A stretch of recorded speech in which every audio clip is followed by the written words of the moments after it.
All right, well, welcome to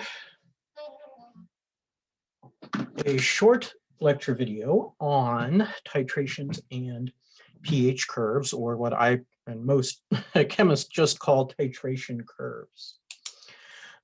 So you may remember titrations where you put in an indicator and you go ahead and figure out the end point of a titration, and then you use the values you get to do stoichiometric calculations. But with titration curves, we'll do a titration.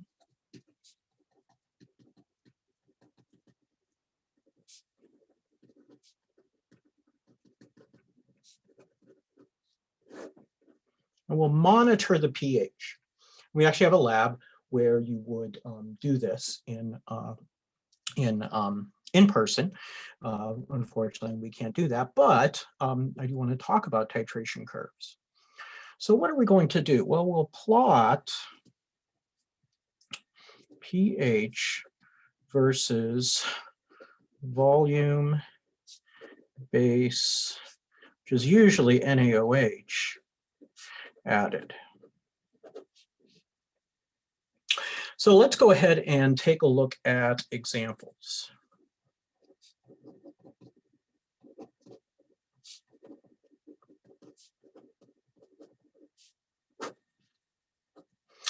And instead of drawing them, I went ahead and plotted them with Excel. And so what we have here is on the top, we have an HCl titration. So this is 100 mLs of 0.100 molar HCl titrated with 0.100 molar NaOH. And in the second one here, I've got an acetic acid titration. So here I've got 100 mLs of 0.100 molar CH3COOH titrated with the same concentration of base.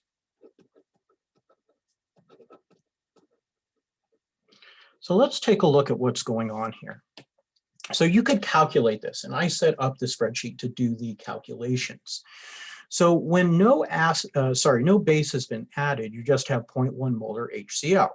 That's easy enough to calculate the pH of, minus log of proton concentration. So minus log of 0.1 gives me 1. There we go.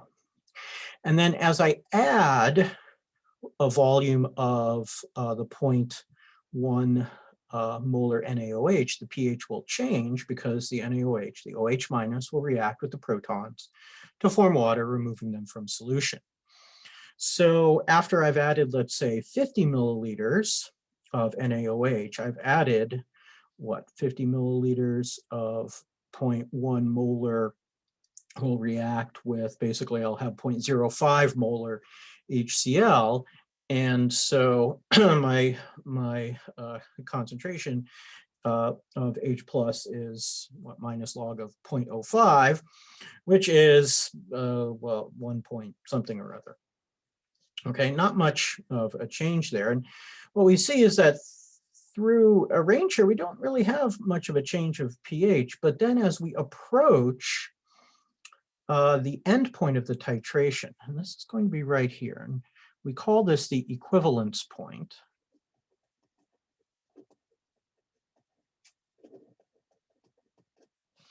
And it's the point at which our moles of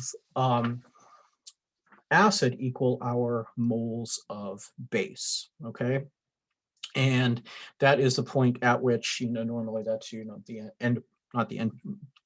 It's where you stop your titration. Usually the end point is actually a little bit past the equivalence point, just because of the way the indicators work. For example, phenolphthalein doesn't really turn pink until a little bit past pH 7. Now, one thing to note here is that when we're say around pH 4 or 5, adding just a little bit of base really changes the pH. Okay, so, you know, if I'm at 90 mils base added and I go up to 99, I think that one's 99 mils base added. If I add one more mil of base, boom, it jumps up to pH 7. Okay, so I jump all the way from pH 3 to pH 7. And so that's not going to work well as a buffer. If we're trying to make a pH 3 buffer, we don't want to use HCl. So we'll go ahead and take a look then at what happens with the weak acid titration. And one thing I should note here, another thing I should note is that eventually we'll end, things will level off again as we approach the pH of 0.1 molar NaOH.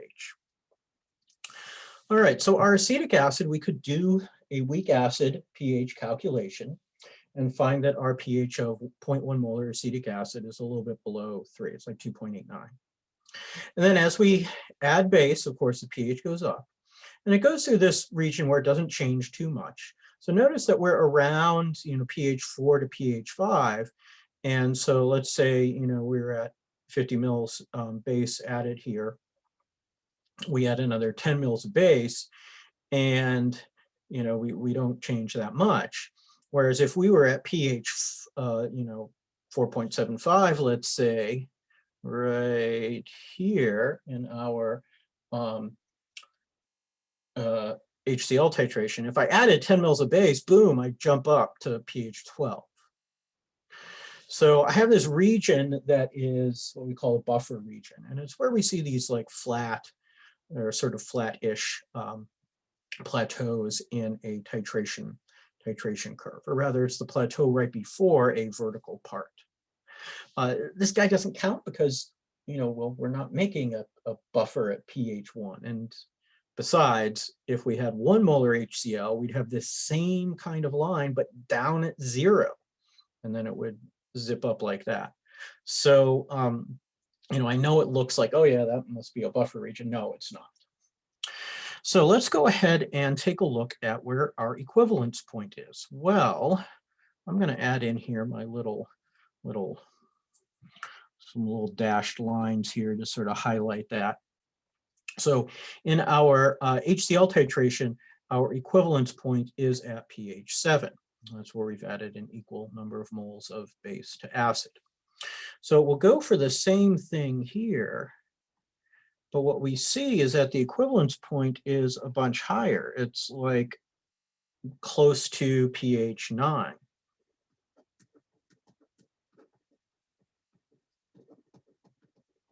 So there's my equivalence point. Okay, and that has to do with the fact that we are dealing with a weak acid, which when it's deprotonated forms a conjugate base of a weak acid, which is itself a weak base. And it will be slightly basic when we've, you know, deprotonated all of our CH3COOH. Now there's a couple of other things to note here. One is that at half the volume of the equivalence point, that is our going to be our pKa. Okay, now why is it half the volume at the equivalence point? Well, pH equals pKa at 1/2 equivalent volume. Because when the pH equals pKa, acid is half titrated. In other words, our, oops, I'm running out of space here. Our CH3COOH concentration equals our CH3COO minus concentration. There we go. Okay, so this is our pKa. This is like 4.74, 4.75 equals pKa. So we've got a 50-50 mix of acid and conjugate base. Our pH, and we know this by the Henderson-Hasselbalch equation, pH equals pKa plus log of base concentration over acid concentration. Well, if these amounts are equal, that's just, 1. Let's divide by that. If they're equal, it would just be 1, and log of 1 is 0. So our pH equals our pKa. Okay, I should make a note here. This is the equivalent volume, since I have that in my notes. Okay. Now, if we go about a pH unit, maybe a pH unit, half a pH unit above and below, I'd say half a pH unit above and below our, so maybe to about there, and kind of about there. So this region in here is our buffer region.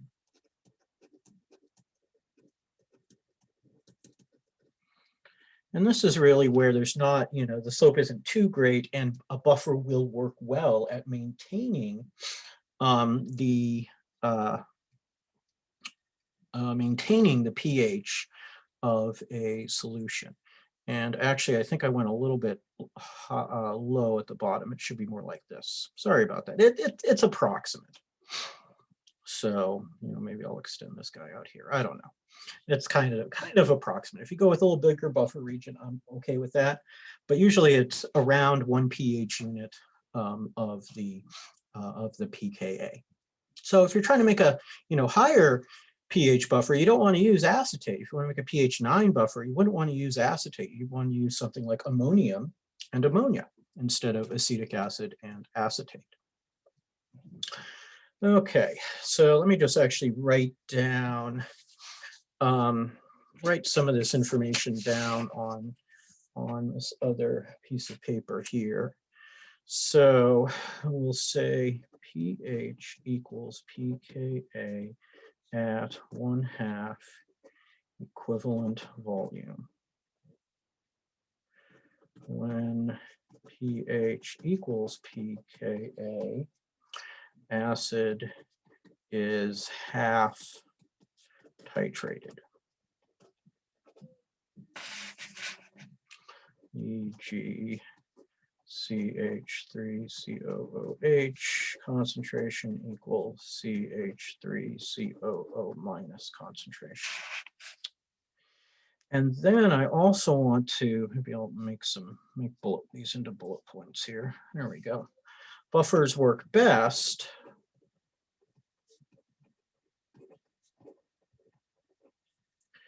when pH is close to pKa. And we'll say plus or minus 1.0 pH units. So maybe it would be this kind of larger range, or even a little bit more than that. Okay. Now you can actually figure out what the buffering capacity is based on our concentrations. So I could figure out 100 mils of 0.1 molar, acetic acid acetate mixture is 0.01 moles. So I know I could absorb 0.01 moles of, or a little less than 0.01 moles of base, let's say, before I get, a drastic change. It's actually going to be a little bit less than that. So that's something called buffering capacity. So more volume of more concentrated buffers will be able to absorb more acid or base without as much pH change. So one thing that sort of take-home message that I want to mention is that you want to be able to identify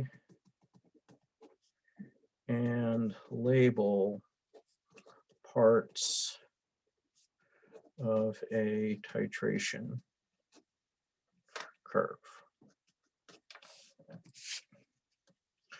Okay, so for example, I could give you a titration curve. Maybe I'd show you something like this with 2 titration curves, and I would say which one is a is a weak acid and which one is a strong acid. And we look at them and you would say, okay, well, my equivalence point at the top guy is at pH 7, so that has to be the strong acid. My equivalence point here is at pH, a little bit less than 9, so this has to be the weak acid. Okay, and also notice that there's this kind of range in the beginning with a weak acid where the pH kind of goes up a little faster initially. We don't get that with the strong acid. All right. Let me just make a note of that here. Let's see here. Just wonder if I should write it down. Well, I'll just tell you and remind you that for a strong acid, the equivalence point is at pH 7. For a weak acid, it is not at pH 7. Now, there is another thing that could happen, and that is we could get a polyprotic acid. So let's go ahead and take a look then at a titration. Oops.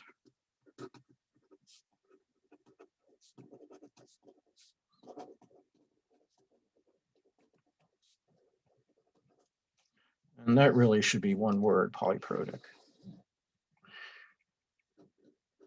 The key here is that we have multiple steps. And I do apologize for my webcam. I was playing around with a new webcam and it actually wasn't quite working for my setup. So I went back to the old webcam, and now, as you can see, the autofocus is having some issues. So even though I was able to download the driver, software, etc., it's still having some issues. So you just have to bear with me for a little bit.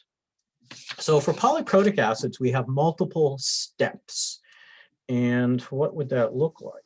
Well, we have pH on that axis, and MlOH minus added on that axis.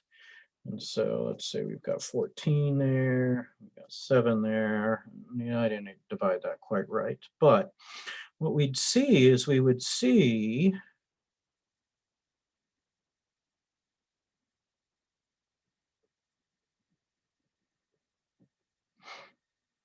it's a little, sorry, trying to sketch this out.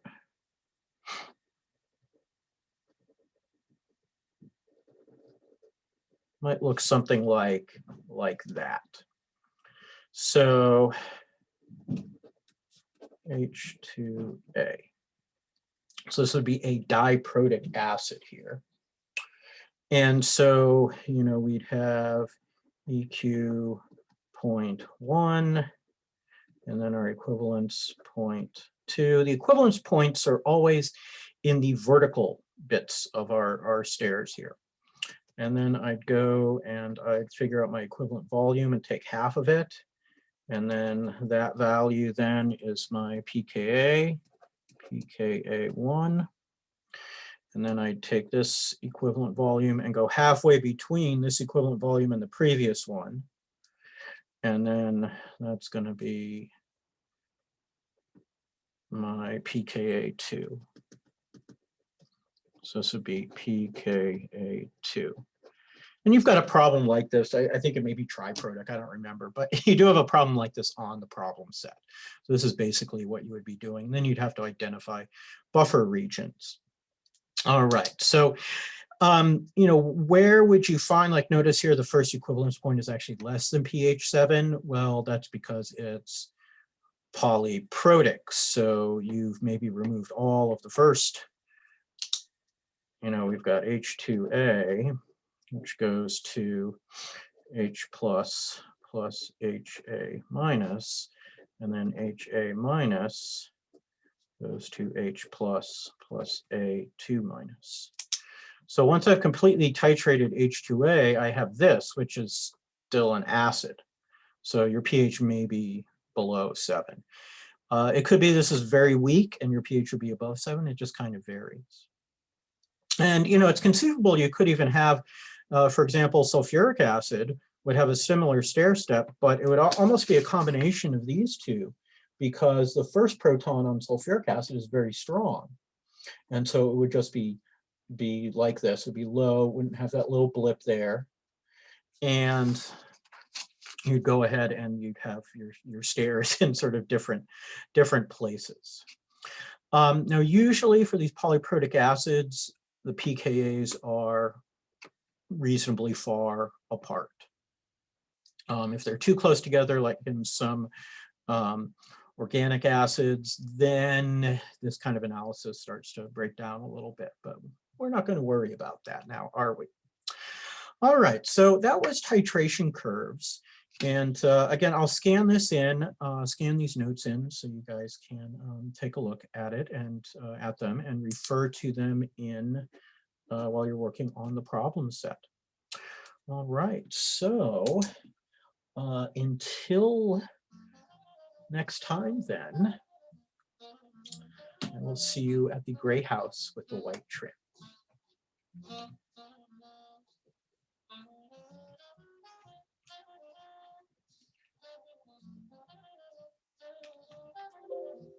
All right, stay safe, everyone.